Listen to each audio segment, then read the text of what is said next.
एका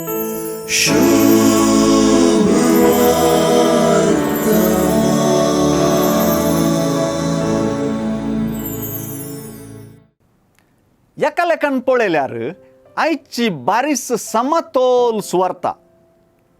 एकडच्यान जेजू कोण म्हणल्या सवालाक तूं क्रिस्त म्हणून जाणवायची जाप दिवचो आपोस्तोल पेद्रू.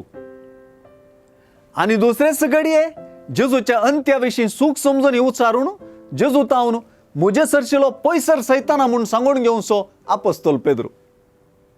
आपोस्तोल पेद्रूण आखरेक तरी जेजूक समजून घेतलो म्हणून चिंतल्यार जालें उलटाच. जेजूक ताणें संपूर्णपणे अपार्थ करून घेतलो. जेजूक पेद्रून अपार्थ करून घेवंक कारण इतलेंच, जेजून आपल्या कश्टा मरणांनी जिवनपणा विशीं दिल्ली शिकोवण. ती शिकोवण जिरोवंक पेद्रूच्यान जालें ना. पेद्रू प्रकार वा मनशान चिंचे प्रकार जेजू कश्टां दुखी वळवळ्या मरणा प्रतिबंधक सकत आसलोलो. जेजू हे संवसार येतानाच कश्टां संकश्टां विरोध वॅक्सिन घेवन आयला म्हणलें चिंतप ताचें. हे लॉजीक वा राजांव स्पश्ट तरान मनशाचें म्हणून जेजू सांगून दिता.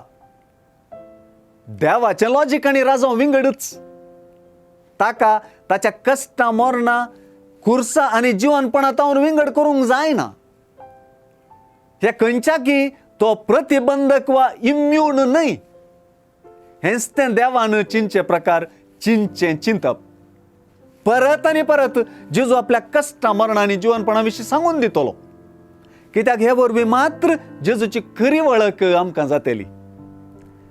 खुर्सार जेजूक वळखलो मात्र देवा परी चिंता. जेजूक ताच्या खुर्सातावन मेकळो करचो मनशा परी चिंता.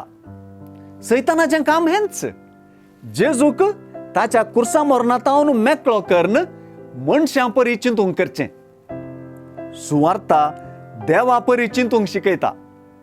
सुरवेर तावन अखेर पर्यंत मार्काची सुवार्ता देवा परी चिंचे म्हणलें वक्ल घालूनच वाचूंक जाय.